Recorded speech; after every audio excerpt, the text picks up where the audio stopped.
পিছিয়ে পরেও ঘুরে দাঁড়ানোর কৌশল ভালোই জানে শ্রীলঙ্কা। তাদের কোচ সনাথ জয়সূরিয়া গতকাল ম্যাচ পূর্ব সংবাদ সম্মেলনে তেমন ইঙ্গিত দেন।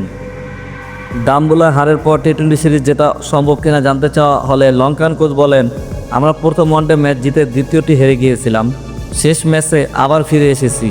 আমরা সব সময় এগিয়েছিলাম।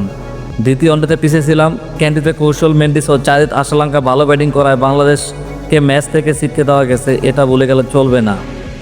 ডাম্বুলা 94 রানে অল আউট হলেও জয়সূরিয়া ব্যাটারদের পক্ষে ঢাল হয়ে দাঁড়ান। শীর্ষ 3 ব্যাটারের যে কোনো একজনকে অন্তত 15 ওভার টিকে থাকতে হতো, যেটা শেষ ম্যাচে হয়নি। খেলোয়াড়রা জানে এই ম্যাচে তাদের কাছে কী প্রত্যাশা করা হচ্ছে। এই ভেন্যুতেই নিধাস ট্রফিতে লঙ্কান 214 রান তাড়া করে জিতেছিল বাংলাদেশ। জয়সূরিয়ার নিখুঁত ব্যাটিং উইকেটে আশা করেছেন। এই সিরিজের জন্য ভালো ব্যাটিং উইকেট চাওয়া হয়েছিল। আজ ব্যাটিং ট্র্যাকই হবে এখনই তা বলা সম্ভব না, তবে দেশে খেলার সুবিধা কাজে লাগাতে ব্যাটিং উইকেট হবে আশা করি। জয়সূরিয়া জানেন বাংলাদেশের বোলিং বেশ ভালো। স্পটিং কন্ডিশন পেলে তারা প্রতিপক্ষকে কম রানে বেঁধে ফেলতে পারে, তাই উইকেটে কাটা ঘাস ছিটিয়ে রোল করা হয়েছে। এই ধরনের উইকেটে বোলারদের জন্য খুব বেশি সুবিধা থাকে না। জয়সূরিয়ার চাওয়া অনুযায়ী উইকেট হলে বাংলাদেশকে 200 রান করা বা তাড়া করার মন মানসিকতা নিয়েই খেলতে হবে।